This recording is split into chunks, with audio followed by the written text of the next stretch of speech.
Welcome to Mrs. Thomas's house.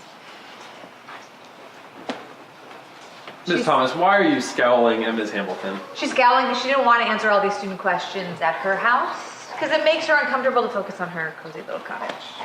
Okay. Anyway, welcome to my house.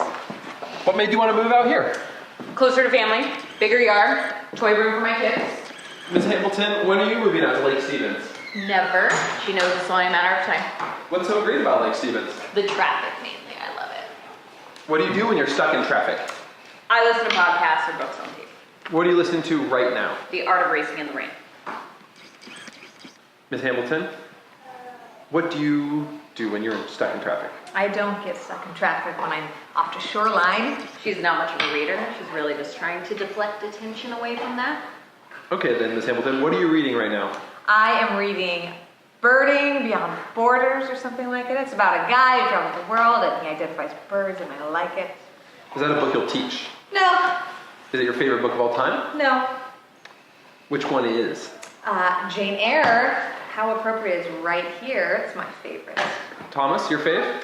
Probably 100 Years of Solitude, or Miss Dalloway, or Jane Eyre, or Americana. She struggles with questions. It was singular, faves, one book. I struggle with slang. I'm just not as hip as Miss Hamilton with the birding book. That she bought me. All right, a question for you then, Ms. Thomas.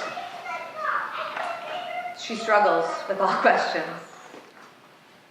What do you do with your free time? I crossword. Another feature of the cozy cottage is the dingling grandfather clock. Anyway, I crossword. I read a lot. I spend time with my family, my friends. I play sports. Yeah. Speaking of her crosswords, one of my favorite activities is to beat her every day at that speed crossword puzzle. It's not one of my favorite activities. Other than beating her in crossword, Ms. Hamilton, what do you do in your spare time? I like to hang out with my kid and my husband. I go birding. I read plenty, which is how I was able to choose just one book as my favorite. So decisive for once. It's true. So, students are wondering, which one of you wears the teacher pants?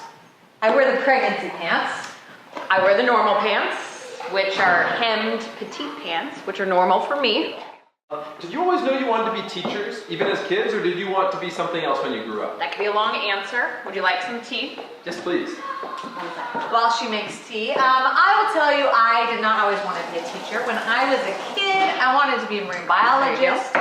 And then I realized I hate sharks.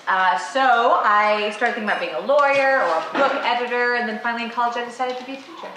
And you? Well, I changed my mind a lot. As a kid, I wanted to be an actress. I did think about being a teacher until one of the teachers I had, whom I hated, told me that I would make a good one, and I vowed right then that I would never do it, and instead turned my attention to being a lawyer. Well, you're obviously teachers now. When was your first realization that you wanted to teach? Mine was when I was in college and I was doing a very bad student job in this class and not doing my homework and things. And then one day I did a presentation and did a good job, of course. And then the professor pulled me aside and said, Kelly, I realize you're not shy, so now I'm actually going to call on you. And so that made me actually start doing my homework. And it helped me get a sense of what an effective teacher could do and helped me choose that route. And you, Thomas? For me, I was in one of my senior summer literature courses, and for once, I had decided not to over-dominate in the participation and had not talked. And so no one was talking, and my professor was really frustrated and finally just sort of threw her hands up and said, you know, one day You will miss sitting in a room with intelligent people talking about books. And I thought then, she's right. She's totally right. This intelligent person just sit in a room. And was that your favorite college experience? No. Mine was playing speed Scrabble with all my college roommates in our very cold, drafty old house.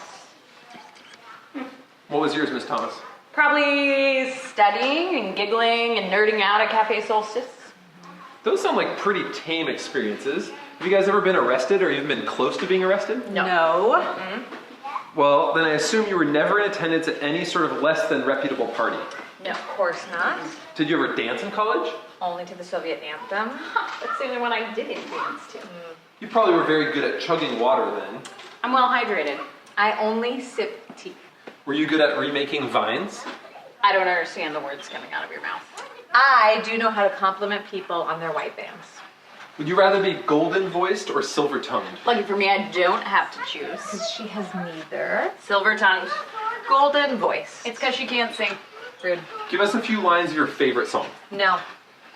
So if you can't sing, can you at least lick your elbow or ride a hoverboard or a scooter? No, but I'm good at riding a pogo stick. No, she's not. I've seen it. It's not pretty. Do it again. Well, are you at least good at English? Yes. Is that your biggest life accomplishment? No. Okay. What are you looking forward to most with your YouTube channel? Probably responding to the comments and questions. You will have lots of, we're sure of. Oh, who are these little rascals down here? These are our kiddos. This one's mine. This one's mine. There's another one of mine somewhere. And that's our cue for you to go. I hope you enjoyed this interview because we've been ignoring them to talk to you. Mommy? Have a good day.